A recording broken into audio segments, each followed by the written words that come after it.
All right, so let's go ahead and get started. Again, thank you everyone for joining us for this webinar regarding tools and techniques for studying psychophysiological synchrony. My name is Eric Morgan. I'm the president and CEO of MindWare Technologies, and I'm very happy to introduce you all to Dr. Ilanit Gordon, professor of psychology at the Bar Ilan University in Israel. Dr. Gordon, everyone say hi to Dr. Gordon. Dr. Gordon has extensively studied the hormonal basis of bonding in humans. She has a strong neuroscience background with postdoctoral training at Yale University's Child Study Center, specifically studying the role of oxytocin in brain function and autism. Professor Gordon is currently the director of the Social Neuroscience Lab at the Gonda Multidisciplinary Brain Research Center, which routinely assesses physiological markers of the autonomic nervous system during live social interactions. The lab researches the neurophysiological basis of naturalistic social functions while utilizing automatic behavioral analysis techniques and brain imaging and physiological monitoring methods. So multimodal, lots of data streams, lots of interesting stuff that she is looking at. And one of the lab's major research projects is the physiological basis of synchronization and social interaction in groups. So needless to say, Dr. Gordon has a lot of experience studying synchrony, and certainly looking at the physiological markers that are associated with it. She is absolutely an expert in this field, and we were very fortunate to hear from her some of her experiences collecting these data, analyzing these data, some of the tools that she has developed herself to assist with those things, and of course, her expertise in answering our questions as they come up throughout this presentation. So before I hand the mic over to her, I just want to mention really briefly how you can use the GoToWebinar interface to interact with us during this presentation. If you're having any audio issues, make sure you look at that audio tab in the interface, make sure you have the correct speaker selected. We do have microphones off for the duration of this because there are a lot of us joining here today. So if you do want to interact with us at all, please do use that questions section of the interface. You can ask us questions throughout the presentation. We have a couple folks on our side that are going to be responding to those. And then we're going to be queuing most of them up, though, for the question and answer portion at the end. So if you don't get your question answered right away, don't worry. We will most certainly get to it when we reach that point in the presentation. And if we're not able to answer all of them, then we can always follow up via email afterward. So without further ado, I give you Dr. Gordon. Hi everyone. Thank you so much, Eric and MindWare. I'm very excited to share some of the work that I've been doing in my lab, all of it with MindWare technology incorporated into it. So I'll just start, and hopefully this will be informative and interesting for anyone who's interested in doing physiological synchrony work.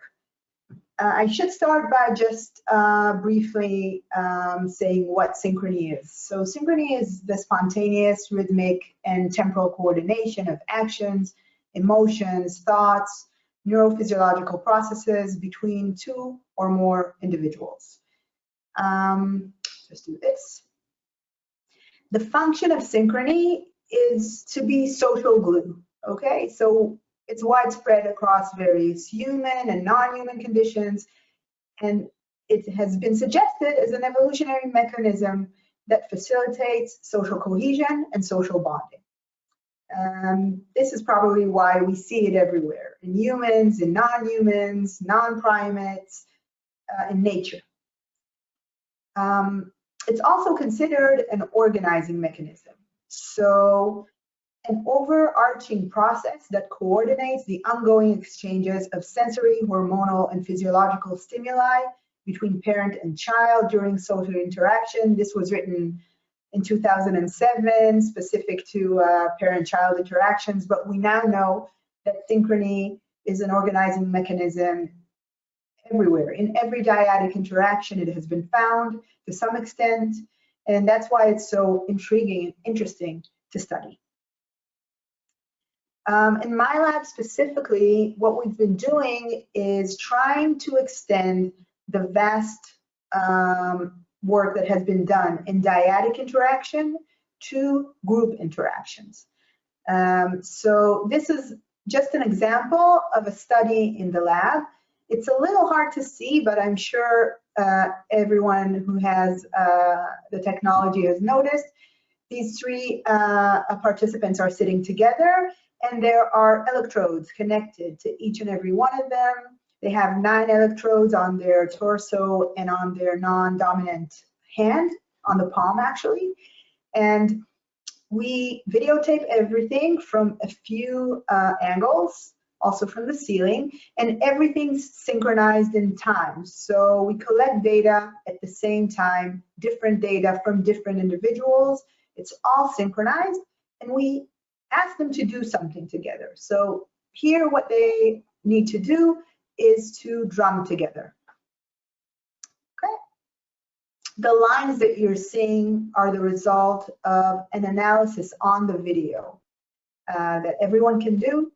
It's free, and it helps us researchers who are interested in motion track motion from videos without needing to put sensors on participants. But basically, what you're seeing here is something in the lab that allows us to collect data that will later be analyzed for physiological synchrony.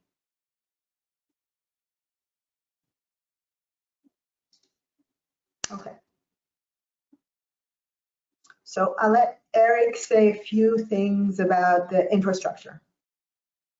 Thank you. So obviously, when we're looking at measuring physiological synchrony and we're looking at dyadic or larger group interactions, we need to make sure that the various data streams that we're collecting are all in sync.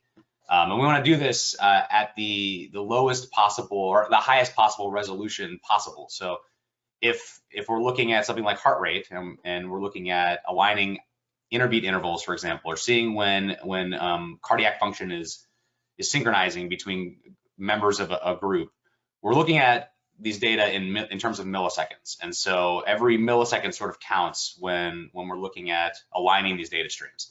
So fortunately, there are tools that are available today, many tools from MindWare that will allow us to capture video at the frame level, synchronized with the sample level of physiological data. We can tie directly into eye tracking equipment to synchronize those down to the frame level or down to the sample level. And then certainly other data streams beyond what we're talking about here, looking at EEG, looking at fNIR. There are many possibilities to tie those data streams in and synchronize them down to that low level, that millisecond level. And our BioNext platform is typically used for a lot of this because of the hardware capabilities. So most devices in the lab have some sort of trigger input or trigger output that allows us to really tightly synchronize with them. And the BioNext will allow you to bring that information in or send that information out and kind of align all of those data during acquisition. So live, you're going to be aligning those. But then there are also different pieces of equipment or different packages that you may use that don't play nicely with other equipment. We see that quite often. And in those situations, there are often ways to align the data after the fact, but you just have to be cognizant of that when you start collecting your data. You have to think about, if this data is not being collected synchronously from the start, how am I going to later synchronize it? Because as soon as you lose that information or you lose the ability to do that, then a lot of what we're talking about today kind of falls apart. And you can't say with certainty that anything is happening from a synchronicity perspective. So definitely want to keep that in mind, but we do have an extensive list of options in terms of how you can potentially synchronize all your lab equipment to that level. So, but definitely keep that stuff in mind, because if you don't do it at the start, then you're going to be in trouble later. Yeah, completely agree. So yeah, MindWare, we're a big part of setting up the lab together with a few partners. So this was all planned beforehand to be able to measure and calculate synchrony. And this is definitely something to keep in mind when setting up a study that wants to do synchrony, because we have to have a consistent timestamp across all channels coming in, no matter what type of behavior we're measuring or physiological signal. Yeah. Yep. Okay, so I should just mention a couple of papers that are really good at the intro level and the expert level. If you want to know more about physiological synchrony, these are two papers that I really recommend. One is on measuring and modeling physiological synchrony in dyads by Helm and colleagues. The other is Interpersonal Autonomic Physiology by Palumbo and colleagues. These are both review papers, are very good to give you an overview. These two papers are from my lab and also our attempt at adding to this knowledge, and interpersonal autonomic nervous system synchrony and its association to relationship and performance, and in and out of synchrony. Both are review and meta-analysis papers, and I think these are good if you want to learn more and are important to read. But let's talk a little bit about data. Okay, so this is an example of what data looks like. This is cardiological interbeat intervals, also known as IBIs. What you're seeing here are two panels, okay? Panel A is one group of 3 people. Panel B is another group of a different set of 3 people. And every line here is a person's IBI time series. So the gray is person A, the orange is person B. And these are person B and person C. Okay, so every possible potential couple or dyad within a 3-person group here, and the same for another group. And what's pretty visible to the eye before I even start calculating synchrony is that the changes in these pairs from group A go more together compared to the changes in every pair in group B. And this is what we're trying to capture with synchrony. This phenomena that we can see with our eyes, not just this drop here, but also small increases and decreases that occur throughout. This is basically synchrony. It's a type of synchrony. It's called concurrent synchrony, or maybe trend synchrony together with concurrent synchrony. But it basically means that as my heart rate races, Eric's heart rate races too. And as my heart rate goes down, Eric's heart rate will go down at pretty much the same time. So this is a phenomenon that's visible to the eye. And we know it's important because we've been able to show, for instance, in these groups, that it predicts a sense of group cohesion. So when we ask people at the end of the lab session to rate how much they thought the group was cohesive, together, how much they would like to be a part of this group, then people who had more IBI synchrony, people that looked like, or groups that look like group A, those are also groups that tended to score the group higher on cohesion.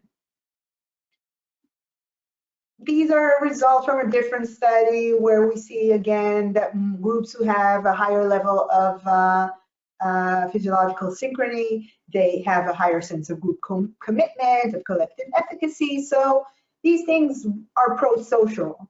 And the question is, okay, how do we measure and calculate what we saw with our eye?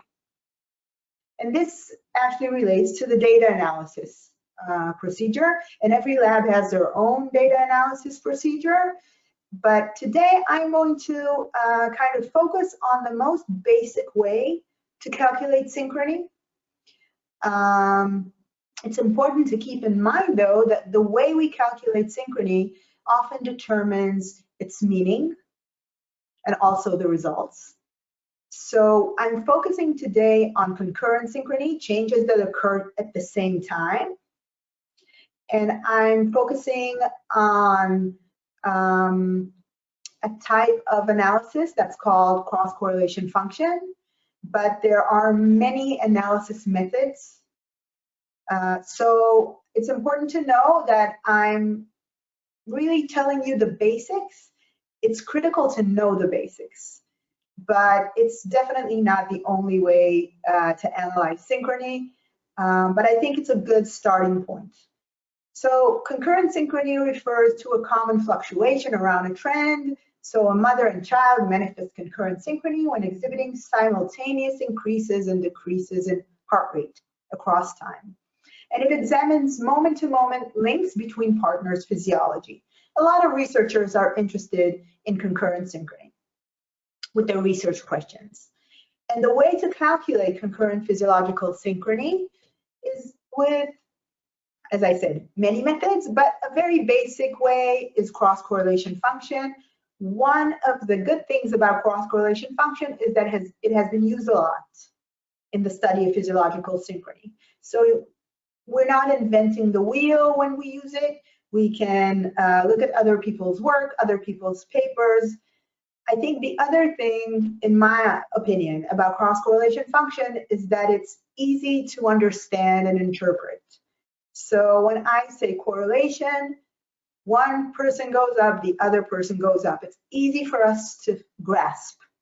I think that's also one of the reasons it has been used a lot.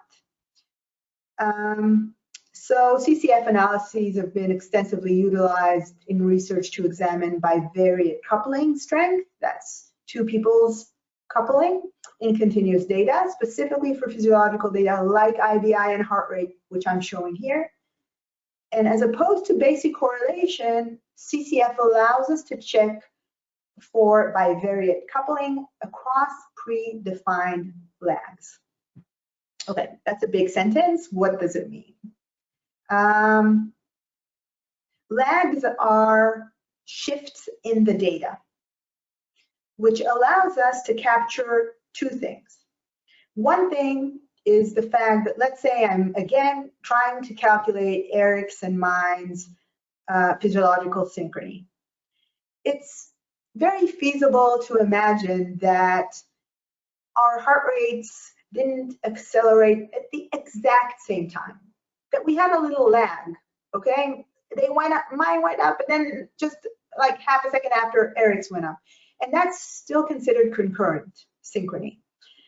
When I don't use lags, I won't see this correlation. But when I open a window of time in which I can shift Eric's data a little bit in relative to my data, then I can see how we do have concurrent synchrony, despite the fact that it didn't happen at the exact same time. That's one thing.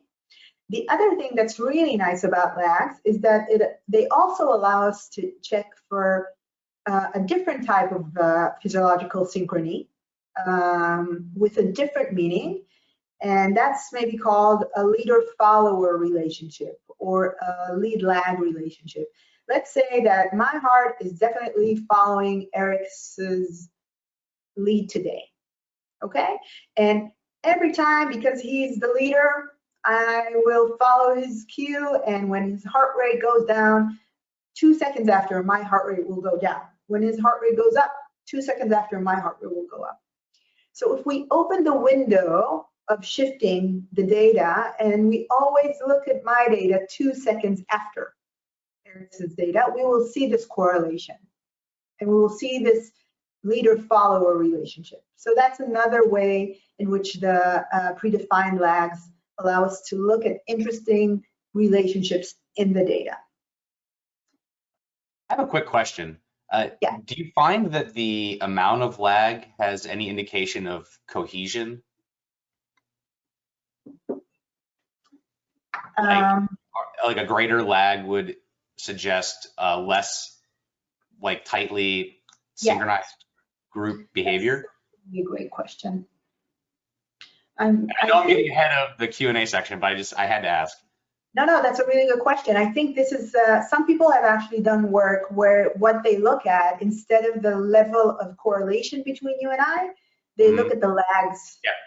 Actually do a histogram of the lags, and that's how they draw conclusions. And I think that's one type of conclusion that you can draw. This is, I don't know of an answer to your question, but what your question raises is a bigger issue, which is you get another parameter here when you do a cross-correlation function, and not just a correlation. You get the lag You see here in my figure, this x-axis are lags between two people's data, and the y is the level of correlation. And you do see there are changes across lags. So at lag 0, our correlation is the biggest, and it drops if you shift either your data or my data forward. Sure. And that's not always the case. Sometimes these figures will look very differently, and if it's consistent, then you can draw such conclusions by using a lag variable and not just the correlation values. Sure, makes sense. Thank you. Sure. Okay, so for some data, you may need to do some pre-organization before you plug it into the CCF analysis, so that every person in the analysis is at the same sampling rate. This is really important because, for instance, IBI data, which all of us get really nicely from our MindWare or whatever processing tool we use, we get an interbit interval time series, which you can see here in my Excel spreadsheet, like an IBI series tab, and these results are actually interbit intervals. So the first beat was 52 milliseconds after we started recording, and the second beat was 630 milliseconds after that, and then. Okay, I can't use the data like this to plug into the cross-correlation function. I have to do a step, which is basically a resampling step. I need to have a interbit interval value for every second, or for every half second, for every person in the room, because my heart beats at its pace and Eric's heart beats at his pace. And if we're not aligned in our time series, then we can't calculate a correlation. Remember, in a correlation, you need to have two variables, and for every data point on my side, you need to have a data point on Eric's side. And because our heart doesn't beat at the same time, this hardly happens with raw data. So what we need to do is do a resampling for every, it's just an interpolation for every second or half second, and then we get a new data set that isn't the original one, but I have a data point for every half second. For me, for Eric, for anyone else in that room drumming, and then I can plug the data into the cross-correlation function analysis. So that's an important first step. And then there are two parameters that need to be set for CCF, and there needs to be a good reason for setting them how we want. So the first parameter is number of lags. I have here a very small window of only 3 seconds. That means 6 jumps of data points to every direction. That's because I want concurrent synchrony in a very small window. But I can definitely open up that window and have longer, more legs. I can make it shorter. I can only look at lag 0. So I need to read, think, and decide and be able to really explain why I chose these lags. This is something that's also required by reviewers when you send out your papers. And the second thing is, okay, after I do this analysis, I'm going to get all these correlations. Every red dot here is a correlation level for every lag. What am I going to do with those? Am I going to average all those together? Am I going to choose the maximum level, which is what I do many times because I'm interested in the best fit within this very small window? Am I going to take their variation? Am I going to use the leg? Okay, so we need to also figure that out in advance, because all of these things are okay and they're allowed, but they need to be justified. And they need to help us answer the research question. So these are two important parameters to be set. And at this point, maybe I can stop the presentation and show you how this is actually done. So for people who haven't done cross-correlation function before, they'll be able to see. I'm going to ask Eric if he can see my Jamovi data analysis software on my screen. Yep. We can see it. Yeah? Yep. Okay, so I'll just do this again. I did it before at home, so I'll be organized, but let's just look at this. Person one, this is interbit interval data from person one. This is interbit interval data from person two, okay? And I can do a basic correlation between the two people, person one, person two, okay? And get this correlation value of minus 0.554, a trend, it's not significant, and this is lag 0. The correlation that we're used to doing is lag 0. But I can start shifting the lags. So what does that look like? I will take person 2's data from the second lag, from the second data point, and I'll just copy it here. This is what lag 1 means. And I can do it again and call this lag 2, and I can do it again and call this lag 3. And now with my analysis, with my correlation matrix, I'm not just looking at the lag 0 regular correlation we know. I'll also plug in these 3. And I hope you can already see this on your screen, that actually when I move person 2, let's say that's me, shift the data 1 lag, the correlation between me and Eric becomes super significant. Super, it's not super, nicely significant, okay, but pretty high. And this is all it is. It's not very difficult. Anyone can do it if they know basic stats, but the cross-correlation function in MATLAB or in R does this for you. And it'll just plug out all these correlation coefficients as those red dots that you saw in my slides, and you'll get all that data. Okay, so I'll go back to the presentation. And then I should just mention that there's a thing called windowed cross-correlation function, WCCF, that allows us to calculate a synchrony score for windows within the data. So this is very useful if you have long physiological data, which we all know is non-stationary. Physiological data fluctuates. It goes up, it goes down, you have events, and you're not supposed to plug in data like that into a correlation. It violates some of the assumptions of a correlation. So people have devised many ways of dealing with this. Some of them have to do with changing the raw data to take away trends from the data, and there are a few ways to do that. And some of them have said, well, wait, if we look at small windows along the data, they could actually be overlapping or not. Maybe we lose some of these trends that influence the correlations or may influence the correlations, and then we'll get a cross-correlation function result for every window that we can use. So it makes the removal of long-range trends and all kinds of high-frequency non-stationary things in your data unnecessary. And this is why I think a lot of people like the windowed cross-correlation function. If anyone here knows or has used the motion energy analysis software, then the code, the free code that comes with it, uses a windowed cross-correlation function to assess motion synchrony.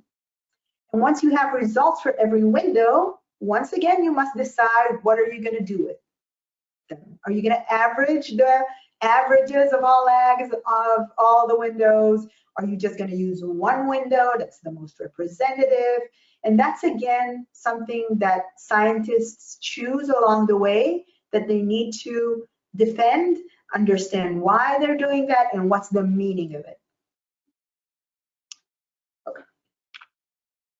So I think goal one for me for this talk, maybe I should have said it before I showed everything, but is to reach more transparency and cross-lab openness in research by, when we work with these cross-correlation functions and window cross-correlation functions, let's be very open about the parameters, and let's understand why we choose these parameters. And I think when it's very open and transparent, even if some of us say, listen, I tried all the windows, I tried all the window sizes, I tried many lags, and then I see the data that comes out, it'll let us have a more unified, I think, theory and work on physiological synchrony. So I'm hoping that if we all get a sense of this basic method, this will really help kind of promote this goal. Okay, so another point that is nice to make is sometimes people ask, so how do you know that physiological synchrony that you calculated is meaningful? We're all in the same room, we're all breathing, we're all kind of experiencing sometimes similar stimuli, like a movie we're all seeing, or we're being asked to do the same thing, like drum. How do you know that physiological synchrony isn't just an artifact of the fact that we're all alive together right now in the same room? And one of the methods to know, or to at least think we know, comes from signal analysis.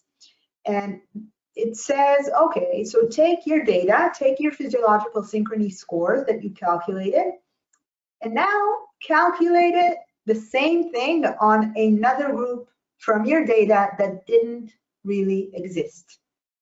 What does that mean? It means that I'm here with Eric, that's a real thing. But let's say there's another webinar tomorrow, and Eric's gonna be there, but I'm not, okay? And someone else is gonna be there talking instead of me. I can calculate my synchrony score with that other person that wasn't really here with me. That's called a pseudo or surrogate data set. And I can compare actual results to those surrogate results. And if they're significantly statistically different from each other, then I can gain more confidence in saying that physiological synchrony scores are actually meaningful. This question arises because the physiology doesn't speak on its own. It's not like eye contact when we say, oh, it happened, eye contact has meaning. It's up to us to decide when synchrony emerges and when it stops. The last thing I'm going to want to go over today before we go to the Q&A is something about a feature of synchronization, which are continuous shifts in and out of synchrony throughout social exchanges. It has already been established that synchrony isn't always beneficial. People tend to focus on the pro-social effects of synchrony, but we also know there's a thing called stress contagion, and we know that during conflict, more synchrony physiologically is not for the better. It's actually denoting a worse fight and more detrimental results for the interaction. There are many bridges in the world that have been torn down because troops and armies stepped on them in synchrony. And many bridges throughout the world have a little sign, all troops must break step when marching over the bridge. So synchrony is definitely not always beneficial. Anecdotally, eye contact, we know that we can't make too much eye contact, we can't make too little eye contact. Despite this fact, the dominant tone in the literature is that synchrony is pro-social. And hence, in social context, more synchrony is generally considered better. This is more the focus of behavioral synchrony research, but I see it a lot also in physiological synchrony. And in accordance with that tone, the naturally occurring dynamics of moving in and out of synchrony have rarely been studied or considered in research. I'm gonna go quickly over these. So consider the cross-correlation function method that I just spoke of today. there's a number that we get in the end. And the number, basically what it means is what was the highest level of synchrony, of correlation, or what was the average level of synchrony. This is basically a way of quantifying the amount of synchrony. But we know that there's variability in synchrony, and we don't really have a parameter for that in the cross-correlation function that comes out from the analysis. And we think that this is something that's lacking and missing. One of the things that we have done is kind of proposed a revised model of dynamic synchrony that focuses on two things. One, on social context as a driver of a pull to synchronize or to segregate. This is a great example. I'm like really pulled to be together with you right now. Okay, I'm not gonna go out in the middle until we're done and just think about things. And there are other contexts that pull you more towards segregation into yourself, to think, to do your own thing at the moment. And another important aspect that I spoke about is flexibility. So there should be another parameter, another measure of flexibility that comes out from our analysis that allows us to also test how the dynamic changes in the synchrony timeline impact social outcomes. So my second goal today is to kind of stress the importance of visualizing and representing the dynamics of synchronization. And we approach this in my lab by creating visualization tools and really pushing for measures of flexibility and dynamics. And I want to share with you some of the tools that we have. So this is a visualization that we have in the lab that allows you to see how synchrony changes across time. So what you see here is an example of heart rate synchrony time series in a single 3-member group that were doing a decision-making task in the lab. And each line represented changes in heart rate synchrony in one pair of group members throughout the task. So this is time, the x-axis, and this is, again, a correlation score. And you can see, let's say I'm going to focus on the brown line, okay? You can see this pair at the beginning, there was an increase in synchrony and it was high, and then there was a decrease and it was low, and then it went and was kind of medium again. They shift throughout the interaction. And this is true for every pair. And this is also true when we look at electrodermal activity synchrony. This is, again, another 3-person group from the drumming task. Every line is a synchrony timeline, and you can see the fluctuations that occur. In our lab now, we have a new tool that actually allows us to integrate video data. These are 3 very brilliant computer science students that created this tool. So I'm allowed to show their videos. And what you see here are 2 timelines. This is for heart rate, HRV. This is for electrodermal activity. And what you see you see my cursor, Eric? Okay, yeah. So at where I'm kind of pointing to now, that's each person's interbeat interval time series. So this is a person, the other purple is a person, the pink, the green. And here we have the result of the cross-correlation function score for the group. And what you see are the changes throughout the interaction in synchrony. And we did the same thing for electrodermal activity. And what's nice about this is that you can watch the entire interaction, see the fluctuations in synchrony, not just in the raw IBI time series, and also see if they correspond to something that happened in the video. So was this decrease an increase? Was that also followed by a smile, a gesture? This is like a really important question for synchrony researchers. How do these things integrate? And I think this is a nice way of doing that. There are many remaining questions, more questions than we have time to touch upon. Some of them have to do with multi-level consideration in groups. Some of them have to do with individual differences, modalities, context. Definitely, I won't have time to go into that, but we have some papers on each of them, and we're still working on understanding more and more.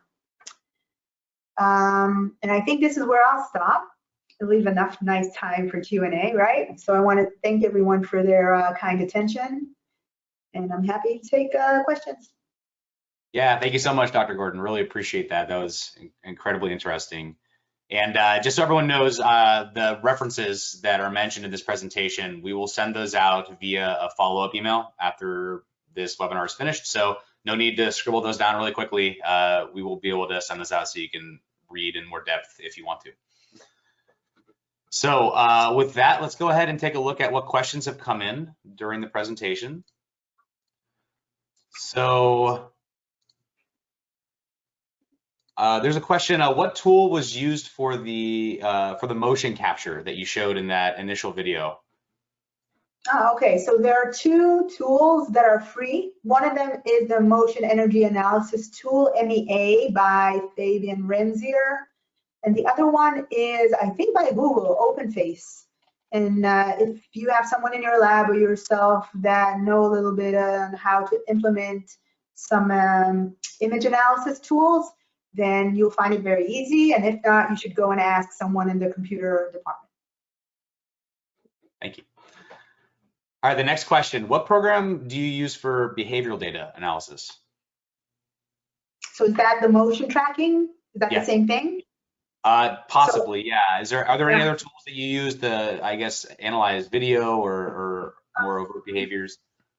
We used to use, we still do. We have a great tool for microcoding. If you want to do manual coding of behavior, then we use Nolus. I think that there are a few other tools like Mangold around where you can have a person sitting and watching the video, and every time something happens in the video, they will annotate it.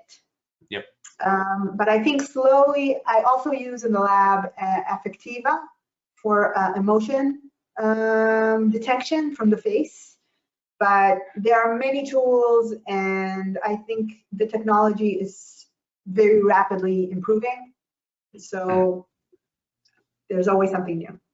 For sure, there's always something new. And in terms of using those tools alongside your physiology, we have ways in the HRV analysis application or any of our analysis applications to bring in those annotations if you are doing manual coding to align. Then this is where we saw something interesting behaviorally. Let's now look specifically at the physiology at that point in time, knowing that we're looking at the exact same point in time in both of those data streams. There's a number of ways that you can bring that data in and do that in our tools. So next question. Question about mixing eye tracking with fNIRs. Do you have any experience with fNIRs, Ilanit? So no, I haven't done, I mean, yeah, I have experience with fNIRs, but not with eye tracking. But again, these things are widely done now. So I know I can, like, if you email me or via Eric, I know of 3 labs at least around my location that do this. So the best thing would be to go to the experts, people that have had to do this for themselves, and kind of ask them how, because there's no, like, experience is the best thing in these things, in my opinion. For sure.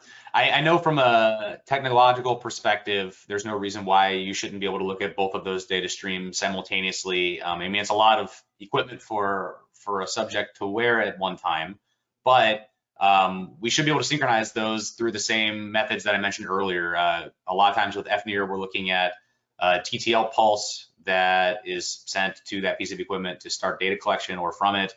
And the same goes for eye tracking. So I think it should totally be doable. It's just how do you navigate, the equipment issue. Just having someone wear all of that is probably the largest challenge. Question about getting a copy of the slides. So we might be able to send out a copy of the slides, but I know for sure that we can extract references from the slides to share with you all so that you can read any of the publications that were mentioned during the presentation today. Question about the images you showed earlier. So were all those data extracted using MindWare? Yeah. So I've been using MindWare for a few years now, and they also have a nice pre-processing app suite that really helps. It also actually allows you to look at the videos when you're cleaning the data. And I've been very happy with MindWare because the data comes out really clean, but take into account that people are sitting and I don't have them running and it's in the lab.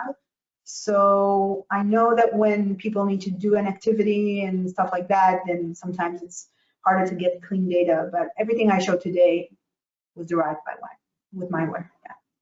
And I think a related question. So you showed the MindWare output file with the IBI series, and then you showed the transformation of that to essentially resample it. How did you go about that process? Is there a tool that you used for that or anything to make that transformation? Okay, so resampling is very easily done with MATLAB. MATLAB has a pre-existing code that lets you resample data. I would venture to say that probably R also has something like that, but I'm not sure. And if you have time series existing and you know someone with some MATLAB skills, they can very quickly resample the data for you, and you will get a new time series from your original one that is for every second or half second. Thank you. All right, we are getting a ton of questions, so we will do our best to get through all of these. And if we happen to go a couple minutes over, I think we could probably do that on our end. So if you all want to stick around, we'll try to get to all your questions today. So moving on to the next one, I was wondering how to select a proper lag to capture the potential correlation relationship. So maybe just retouch on that talking point. So there is no proper. That's the truth, okay? Even cross-correlation function isn't the proper methodology. The proper lag is the one that allows you to answer your research question. And if you're interested in shifts that happen at the exact same time, choose lag 0.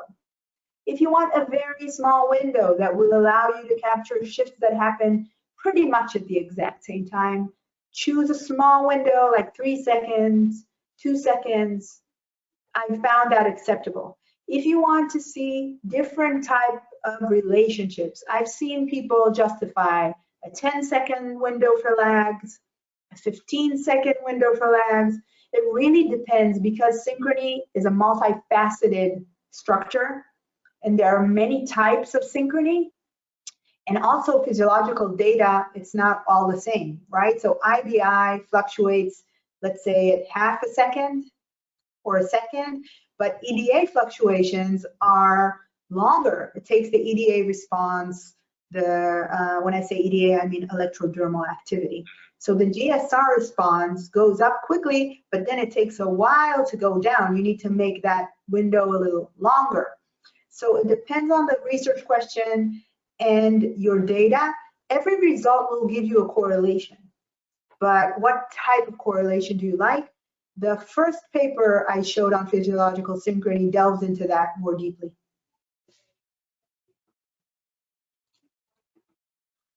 Okay, this is a question about what are the time intervals of the lags and what sample rate are you using? So the equipment I have in my lab is at 500 hertz. So that's 500 times per second. That's a lot. The physiological data itself doesn't fluctuate so quickly, right? Your heart doesn't beat so quickly and your electrodermal activity, the ANS doesn't work so fast, thankfully. So we get really nice data. We're not missing out on anything. If we're missing out on something, then it's because there was movement or an electrode fell down or something like that. The cardiological data, again, is every half second, every second. That's the window. Electrodermal activity has different windows. It goes up really quickly, less than half a second, but then it takes a couple, 3 to 5 seconds to go back down. That's the reactions that happens from sweating in your skin when you're excited. So breathing has a different time series. It really depends on the data. I'm resampling the data I showed here for every half second. but doing that for every second is also quite acceptable. Yeah, and just a quick comment on the sampling rate question. So 500 samples a second is perfectly fine for collecting your EKG data, because what we're really looking to find is that R peak, that well-defined indicator of each beat. And then once we transform it into the IBI series, that sample rate is no longer really applicable to that waveform. So that's when we talk about looking at resampling the IBI series every half second for synchrony purposes. So it's important to think or to recognize the separation between the raw data sampling rate and then the sampling rate of the interbeat interval. They're different. Yeah. 100%. Okay, so next question. Could you say a little more about the CCF? For example, we have a sample of about 100 dyads and computed the CCF of each dyad.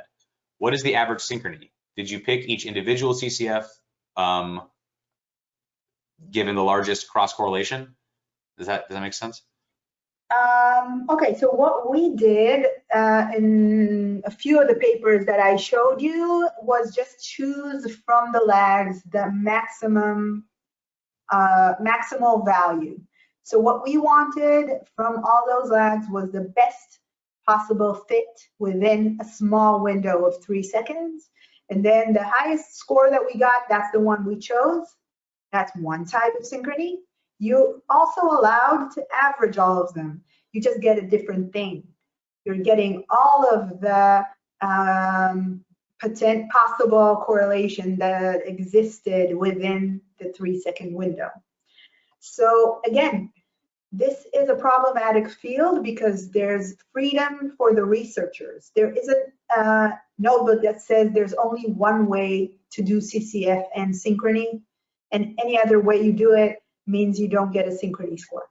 There are actually 20 ways to get a synchrony score, and the important thing for us as researchers is to understand what each way means and to be able to justify why we chose this path and not that one. Great. All right, next question. Does playing drums interfere with the heart rate measurement due to motion artifact? And how do you minimize the motion artifact from that sort of task? Yeah, we were kind of concerned about that as well. And we did a few things. One of the things we did was we had them sitting in a chair, not standing up, playing the drums. We had them not use their palm to drum, but use a stick. Mm-hmm. And we put the electrodes on the non-dominant palm, which was not drumming. That one we asked them to put aside and not move. We also asked them not to sway if they could, even though these are people, right? You can't control everything. But this maybe is really kudos to MindWare. The data is really nice, and the pre-processing tools allow you to deal with motion. Just like there are scripts in EEG work that take out motion artifacts, their software have algorithms hidden in there that take away motion. And if we're not sure if the result was from motion or not, we can look at the videos and see if there was a big movement or something like that that maybe interfered. And because we have a few good minutes of data and also baseline data, that allows us to kind of make sure that we're not making a mistake and not just showing movement synchrony, but actual interaction synchrony. Mm-hmm. Yep, and don't forget to tape your lead wires into service loops so that the tension is applied to the loop and not to the electrode. That will help immensely in this sort of task as well. Yes, we do this also, and maybe I should also say we use the surrogate data set. So we get data set that has motion in it, and then we check, is it different from data set that has motion in it, but not from people who actually sat together? And that kind of makes us more confident. All right, next question. I was wondering what your insights are on the influence of breathing synchrony on IBI synchrony.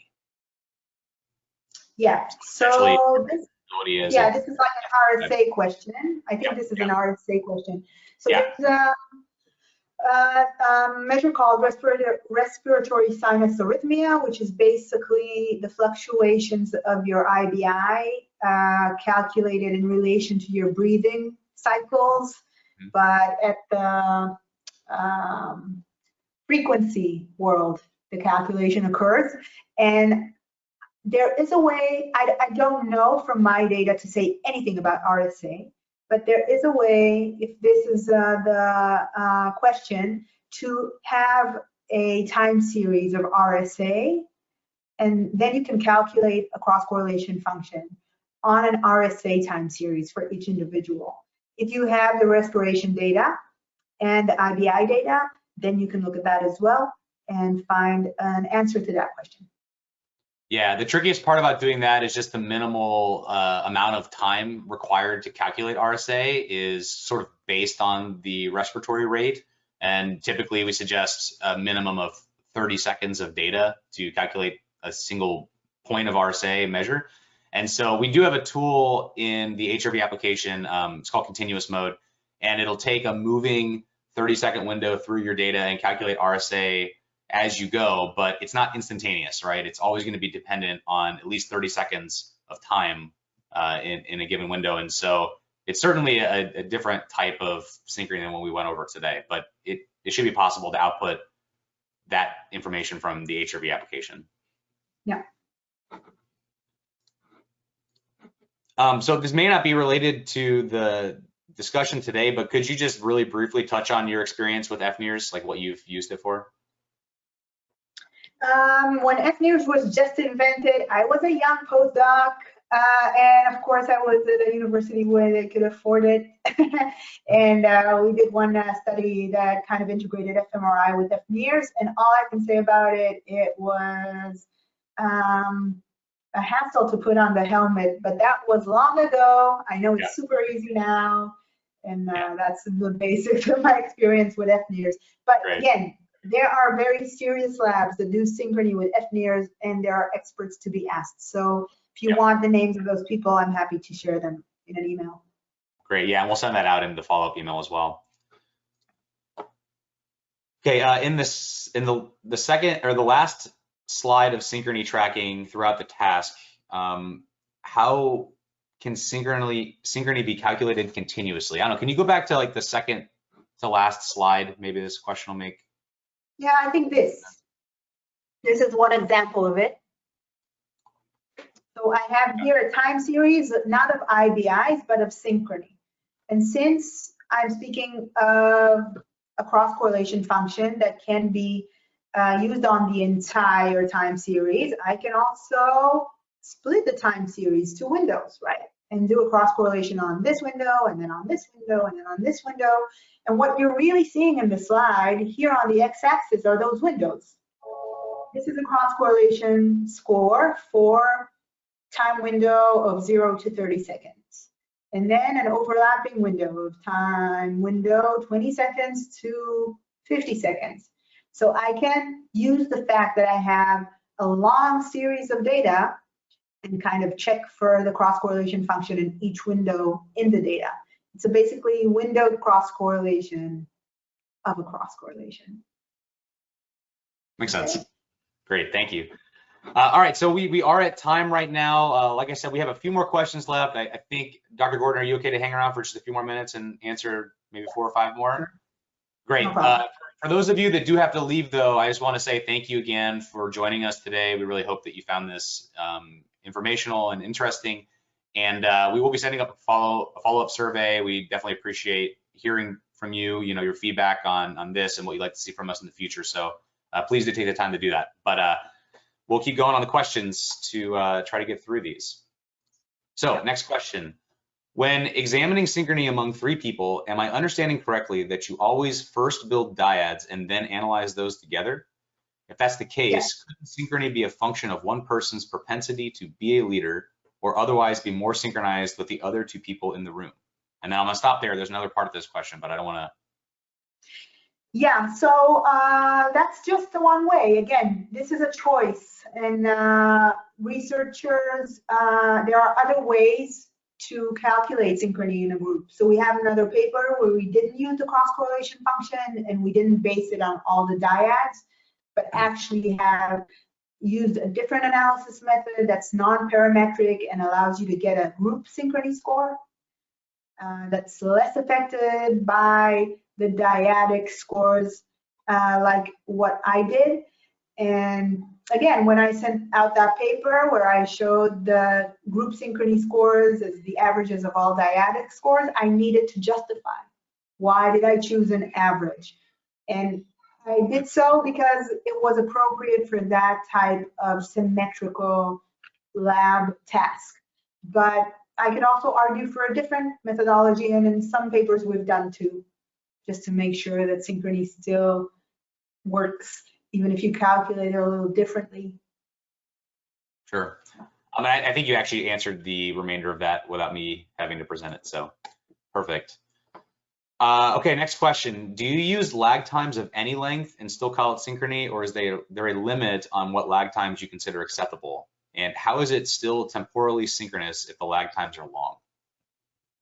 Yeah, so you saw from my example that I used a very small time lag actually, so that question didn't arise. I guess if I had chosen a time lag of 2 minutes, a window of 2 minutes, then that question would definitely arise. How is that synchrony?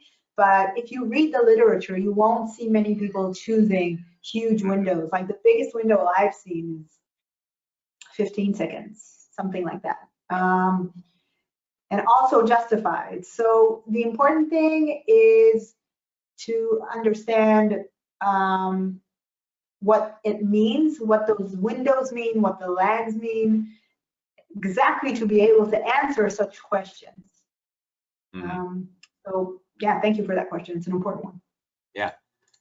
All right, and possibly related here. So when you're choosing a lag, isn't it true that you're choosing a leader and a lagger?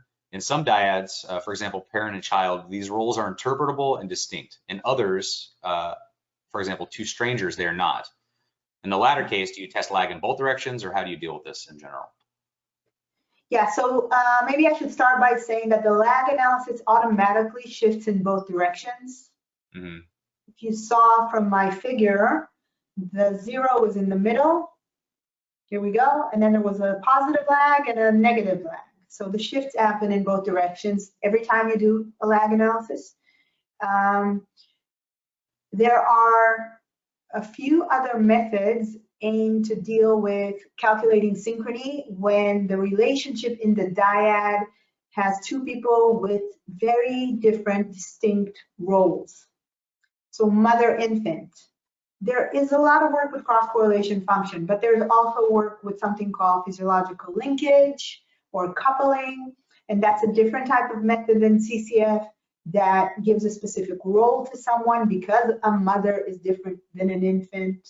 So that's, again, a very, very good question. And again, worth delving into the literature to see how other people have dealt with that question and what are the pluses of cross-correlation function, what are the minuses, and how other methods may kind of help with that. Great, thank you. Okay, just two more questions. Should we take into consideration autoregression within each individual's time series before calculating synchrony? Okay, so this is a question about a trend in the data. When I mentioned non-stationarity, this was a little bit about, this was a little related to this question, a lot related to the question. So I know of studies where people have used the REMA to take away autocorrelations. But in fact, I also know of studies where people did not take away the autoregression and instead just did windowing. If you take windows, you take away a lot of the autoregression within the data if they're small enough. So there are a few ways to handle it, and the best way is just to read a few papers that have handled it and see how it has been done. And again, understand and justify your method of choice. Great, okay, last question.